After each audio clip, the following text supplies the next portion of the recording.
প্রেজেন্টও তো আমি আছি, আপনারা নেই। আমি তো প্রেজেন্টের মধ্যে খাড়াই আছি। আপনারা যদি আমাকে প্রেজেন্ট নিয়ে প্রশ্ন করেন, আমি প্রেজেন্ট নিয়ে অ্যান্সার দেবো। হ্যাঁ, এখন প্রেজেন্টেই আছে। সামনে যেহেতু নেক্সট আগামীকালকে খেলা, তো ভবিষ্যৎ চিন্তা করবো কীভাবে, 6 মাস করে কী হবে। আমরা জানি শামীমের ক্যাপাবিলিটি কেমন, সে কী করতে পারে।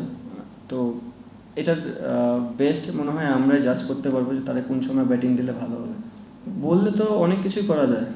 আমি ঋষাদ্র উপরে ওপেন পাঠাতে তো অনেকজনেরই পারবো, বাট পার্টিকুলারলি যে জায়গায় প্লেয়ার সেখানে খেলাটা ভালো। উইকেট ভালোই দেখলাম।